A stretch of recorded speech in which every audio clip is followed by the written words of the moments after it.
1985 en el pequeño pueblo georgiano de Racha, que en aquel entonces formaba parte de la gobernación de Kutaisi dentro del Imperio Ruso. Kato tenía dos hermanas mayores, Sasiko y Mariko, y un hermano menor, Aliosa. Los cuatro hermanos se trasladaron y vivieron juntos en Tiflis, donde consiguieron una casa detrás del cuartel general del Distrito Militar del Cáucaso Sur. El hermano de Kato era miembro de los bolcheviques, el Partido Laborista Socialdemócrata Ruso en Georgia, y también era un confidente de Joseph Saakashvili, un joven astuto que más tarde sería conocido como Joseph Stalin. Mientras tanto, las hermanas Svanice comenzaron a trabajar en un taller para una costurera francesa, Madame Hervieux.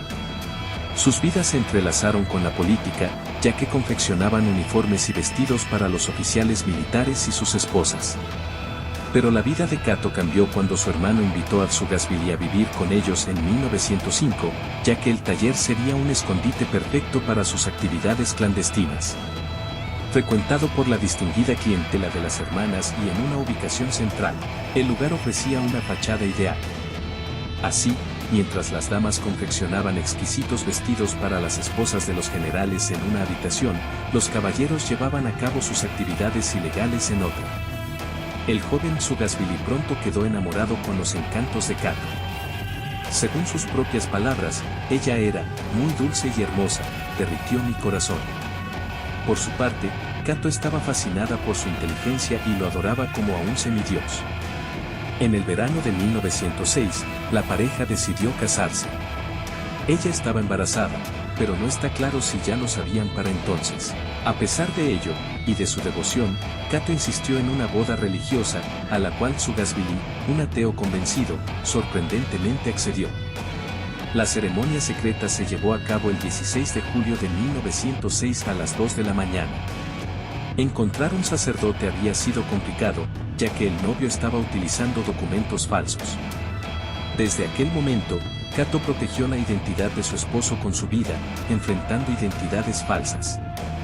Los bolcheviques incluso la encarcelaron durante 6 semanas por albergar a un contacto de Moscú que resultó ser un agente doble. No obstante, fue liberada pronto debido a su embarazo avanzado.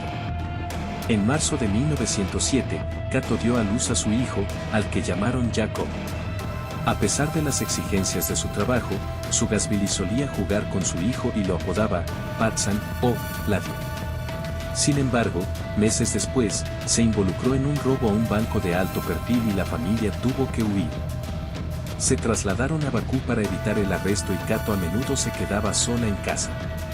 La ausencia frecuente de su marido la sometía a un estrés constante. Además, las duras condiciones climáticas deterioraron su salud. Finalmente, enfermó y se vio obligada a regresar con su familia, contrayendo tifus en el viaje. Kato falleció 3 semanas después de llegar a casa de sus familiares. Se rumorea que su esposo quedó devastado y le retiraron las armas. Durante el funeral, se lanzó a su tumba y tuvieron que sacarlo a rastras. Finalmente huyó al enterarse de que los agentes de la Okhrana lo seguían. Saakashvili dejó a su hijo de 8 meses con la familia de Kato, y la muerte de su esposa se convirtió en un punto de inflexión en su vida. Más tarde diría: esta criatura ablandó mi corazón de piedra. Ella murió y con ella mis últimos sentimientos cálidos por la humanidad. Padre e hijo. Jacob pasó los primeros 14 años de su vida con la familia de su madre. En 1921, fue llevado a Moscú para vivir con su padre, un cambio difícil para el adolescente cuya lengua materna era el georgiano y no el ruso. Se piensa que Jacob le recordaba a Stalin a su difunta esposa y sus tiempos felices, lo que provocó hostilidad en él y le prohibió a Jacob adoptar el apellido Stalin. El joven fue obligado a dormir en el comedor del Palacio de Diversiones del Kremlin. Tras su llegada, nacieron sus 2 medios hermanos. Jacob era cercano tanto a Vasily como a Svetlana, y a su madrastra, Nadezhda Agiluyeva, quien era solo 6 años mayor que él. En 1928, Jacob quiso casarse con Sona Gunina, hija de un sacerdote ortodoxo, pero Stalin se opuso furiosamente. Profundamente herido, Jacob intentó suicidarse disparándose en el pecho, pero sobrevivió al no alcanzar la bala a su corazón. Tras recuperarse, se casó con Sona y tuvieron una hija en 1929, quien murió poco después. su matrimonio se desmoronó y se separaron. Aproximadamente una década después, se casó con Yulia Mauser, una famosa bailarina judía. Inicialmente, Stalin no permitió que su hijo mayor estudiara en la universidad, pero a los 23 años, Yakov fue admitido y se convirtió en ingeniero. Trabajó como ingeniero desollinador en una planta eléctrica por unos años y luego ingresó a la Academia de Artillería, graduándose justo a tiempo para unirse a la guerra. En manos del enemigo. Después de que los nazis lanzaran la Operación Barbarroja, la invasión de la Unión Soviética en 1941, Stalin aseguró que Yakov, su hijo, y Artyom Sergeyev fueran al frente. Yakov sirvió como teniente en el 14º Regimiento de Obuses de la 14ª División de Tanques. El 16 de julio, cerca de Vitebsk, Bielorrusia, Yakov fue capturado o se entregó a los alemanes durante la batalla de Smolensk. Sergeyev recordó: los alemanes rodearon la batería de Yakov.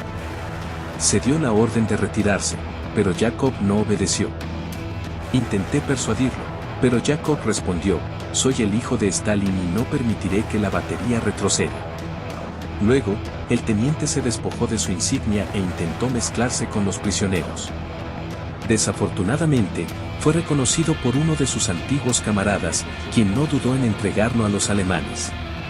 Algunos prisioneros soviéticos, mujiks rusos, confirmaron que entregaron fácilmente al hijo de Stalin a los alemanes, ya que odiaban el sistema soviético. Sin embargo, otras fuentes, como los archivos rusos, sugieren que podría haberse rendido voluntariamente.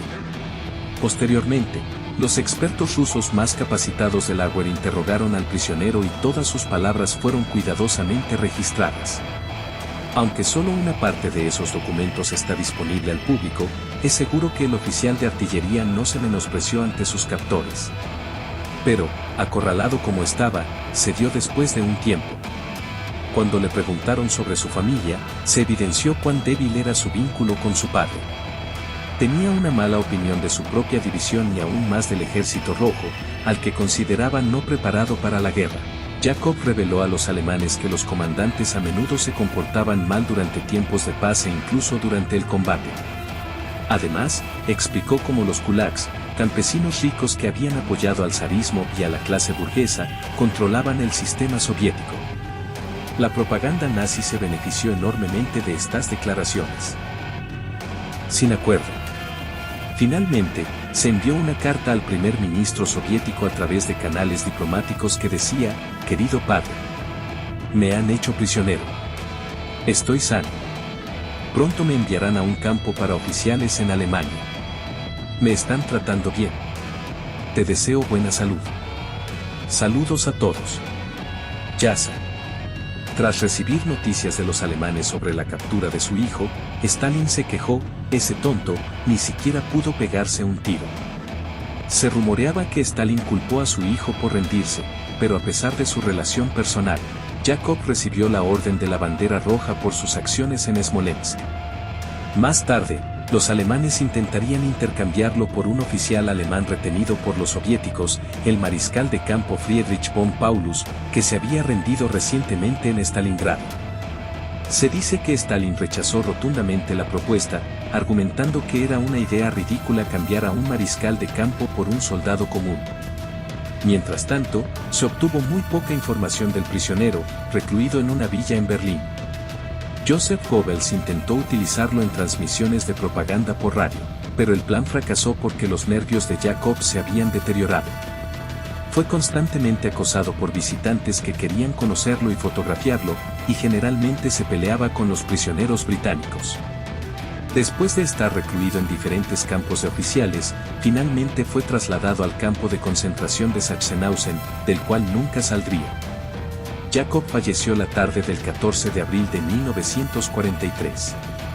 Al finalizar la guerra, los oficiales británicos encontraron archivos alemanes que indicaban que el hombre de 36 años intentó huir y chocó contra una cerca eléctrica después de discutir con prisioneros británicos. Luego le dispararon, pero la autopsia mostró que murió electrocutado. Sin embargo, esta información no fue compartida con los soviéticos porque ni los británicos ni los estadounidenses habían informado a sus antiguos aliados de la captura de dichos documentos. Décadas más tarde, Jacob recibió la Orden de la Guerra Patriótica de primera clase, pero lo hizo en secreto y su familia no pudo escoger la medalla. Según varias fuentes, al enterarse de la muerte de Jacob, Stalin miró fijamente la fotografía de su hijo y admitió que él era un verdadero hombre, a quien el destino había tratado injustamente. Déjame saber en los comentarios si te gustó este video y suscríbete para más contenido como este.